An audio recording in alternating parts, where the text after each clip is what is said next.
Beneath his coat, he wore a worn leather jerkin laced up at the neck and shoulders. As he took off his coat, those around him noticed that he carried a sword. Not something unusual in itself. Nearly every man in Vachim carried a weapon. But no one carried a sword strapped to his back as if it were a bow or a quiver. The stranger did not sit at the table with the few other guests. He remained standing at the counter, piercing the innkeeper with his gaze. He drew from the tankard. "I'm looking for a room for the night." "There's none," grunted the innkeeper, looking at the guest's boots, dusty and dirty. "Ask at the old narrow court." "I would rather stay here." "There is none." The innkeeper finally recognized the stranger's accent. He was Rivian. "I'll pay." The outsider spoke quietly as if unsure, and the whole nasty affair began. A pockmarked beanpole of a man, who from the moment the outsider had entered had not taken his gloomy eyes from him, got up and approached the counter. Two of his companions rose behind him, no more than 2 paces away. "There's no room to be had, you Rivian vagabond," rasped the pockmarked man, standing right next to the outsider. "We don't need people like you in Vachim. This is a decent town." The outsider took his tankard and moved away. He glanced at the innkeeper, who avoided his eyes. It did not even occur to him to defend the Rivian. After all, who liked Rivians? "All Rivians are thieves," the pockmarked man went on, his breath smelling of beer, garlic, and anger. "Do you hear me, you bastard?" "He can't hear you. His ears are full of shit," said one of the men with him, and the second man cackled. "Pay and leave," yelled the pocked man. Only now did the Rivian look at him.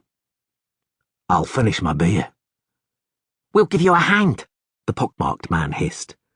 He knocked the tankard from the stranger's hand and simultaneously, grabbing him by the shoulder, dug his fingers into the leather strap, which ran diagonally across the outsider's chest. One of the men behind him raised a fist to strike. The outsider curled up on the spot, throwing the pockmarked man off balance. The sword hissed in its sheath and glistened briefly in the dim light. The place seethed. There was a scream, and one of the few remaining customers tumbled towards the exit. A chair fell with a crash and earthenware smacked hollowly against the floor.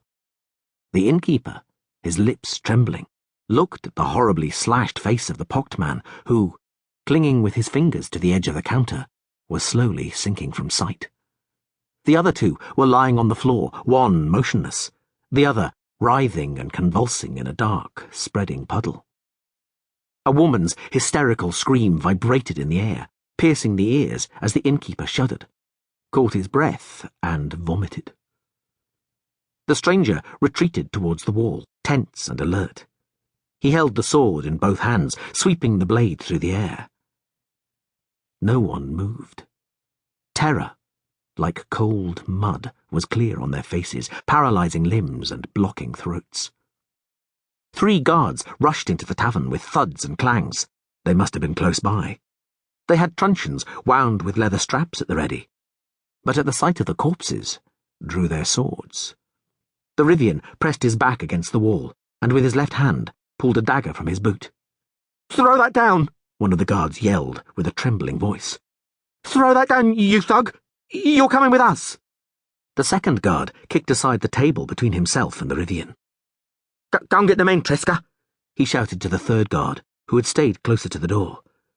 "No need," said the stranger, lowering his sword. "I'll come by myself." "You go, you son of a bitch, on the end of a rope," yelled the trembling guard. "Throw that sword down, or I'll smash your head in." The Rivian straightened. He quickly pinned his blade under his left arm, and with his right hand, raised towards the guards, swiftly drew a complicated sign in the air. The clout nails, which studded his tunic from his wrists to elbows, flashed. The guards drew back, shielding their faces with their arms. One of the customers sprang up, while another darted to the door. The woman screamed again, wild and ear-splitting. "I'll come by myself," repeated the stranger, in his resounding metallic voice.